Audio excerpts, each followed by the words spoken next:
Okay, today we are working on a Senix Chainsaw from Lowe's.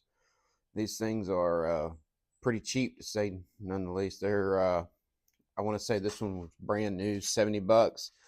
Guy used it one time and it never worked right after that. Obviously, you can tell it doesn't even have the writing scraped off the bar or anything. So we're going to take it apart, see why it's not starting, won't idle, and go from there.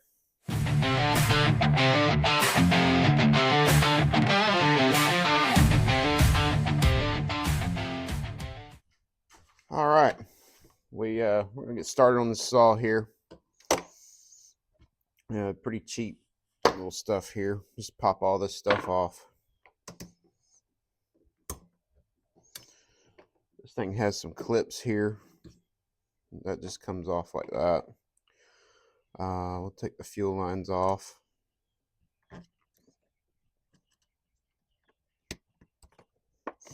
There's that. These are usually all the same size. It's torque 20. I think they're torque 25s. Yeah. So we'll go ahead and disassemble that and see where we get.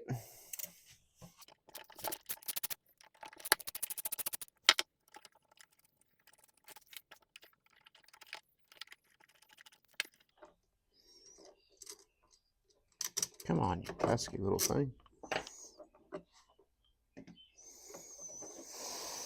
All right.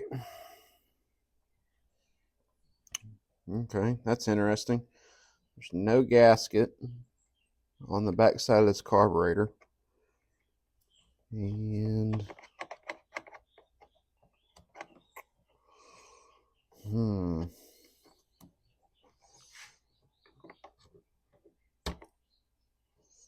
okay. Choke lever comes out right like that. Let's take that off. And you just spin this up and around. All right. We will let me go get a washcloth real quick. All right, we're going to start by on this carburetor. We're going to go ahead and take this top plate off. This is where the primer bulb picks up the fuel, pushes it in, and so forth. It's going to have a little gasket on here. That actually looks pretty good. Do that right like that.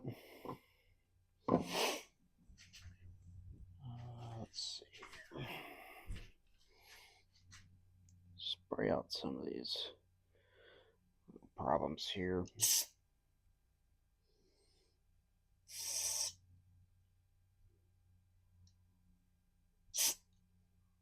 That jet is good. That jet's clean. Go the other way.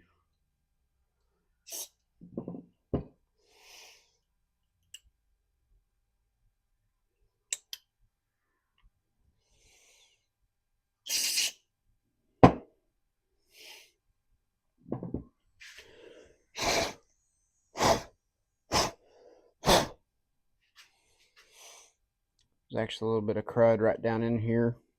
You can see it, but that's not stopping anything. It's just a little bit of stuff. I'm gonna go ahead and put this top plate back on, I think, just so I don't lose the parts. There's not much there other than a little filter and a screen.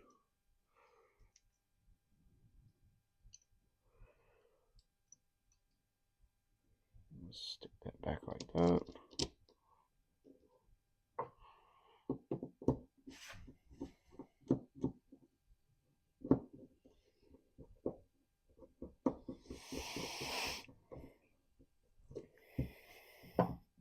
Alright, on to the bottom.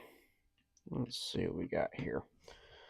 This is where the little needle seat valve is in here. Underneath this plate is going to be, this is kind of like a fuel pump in a sense.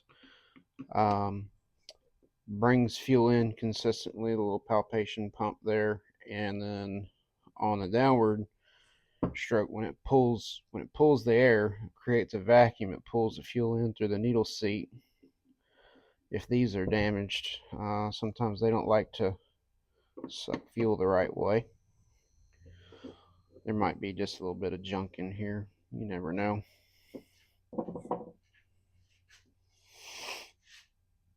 We're going to scope it out and see.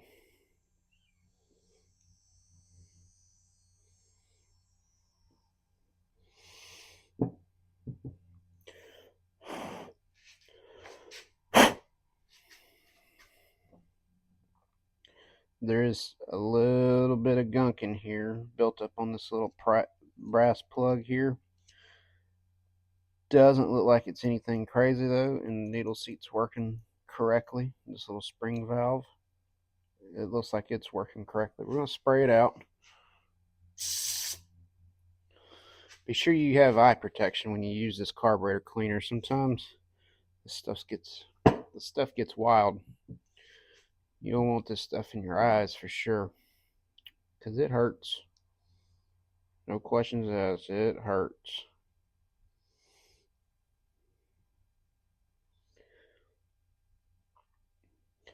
I'm going to almost guess that this is the reason this thing is not running correctly is a carb adjustment problem.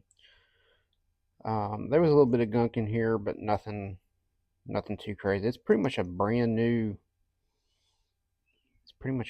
carburetor. Not much you can gunk up on it.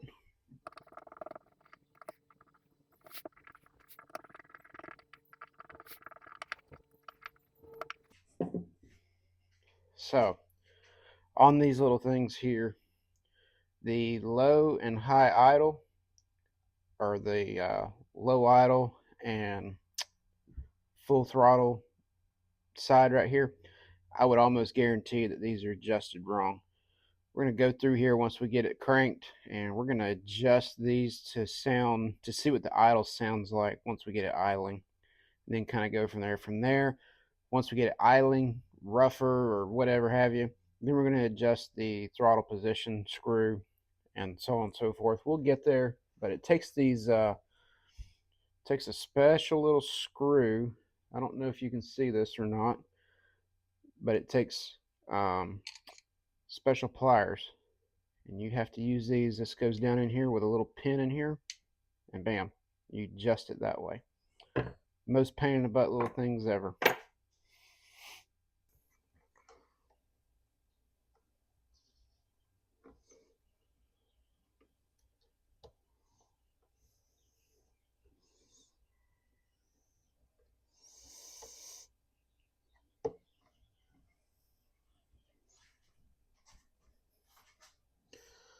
So we're going to hook that up like that. Put our choke back on here.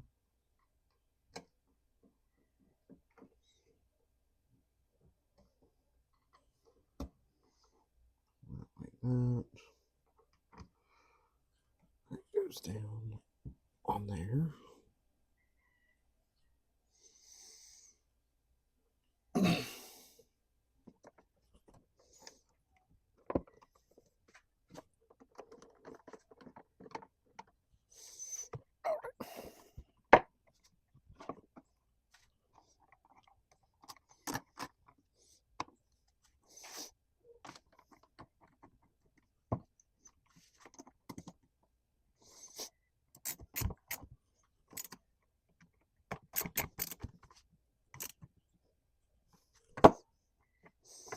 All right.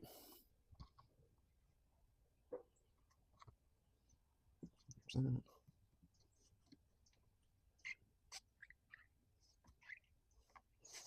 going to try to start this thing. Let's see what it does here.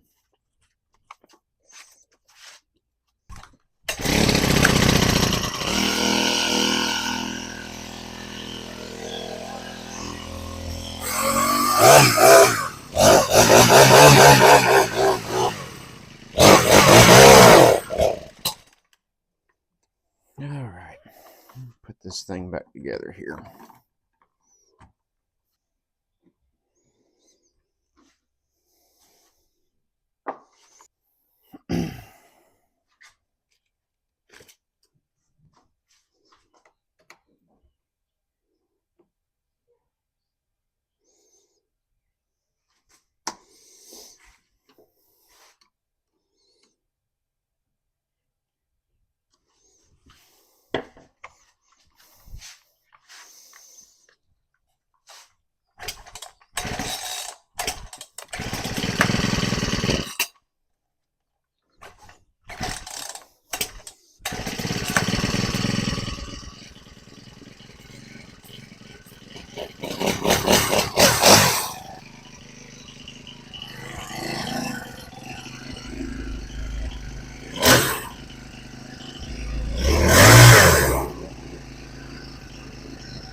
All right, I'm gonna call it a wrap. I'm done with this piece of crap Chinese thing. I'm done with it.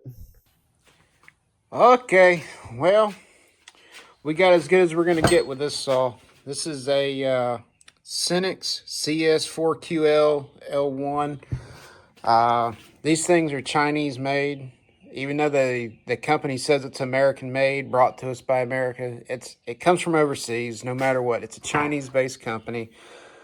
It's a 4-stroke saw. I've got it running just as good as it's gonna get. Um, I've tried everything with it. It still seems like it's hesitating on the very top end, but as good as it's gonna get. I'm going to send it on its way, and hopefully the user uses it pretty soon, lets me know how it does, and we'll go from there. That's a wrap. Like and subscribe, and there'll be more of this to come. Thank y'all.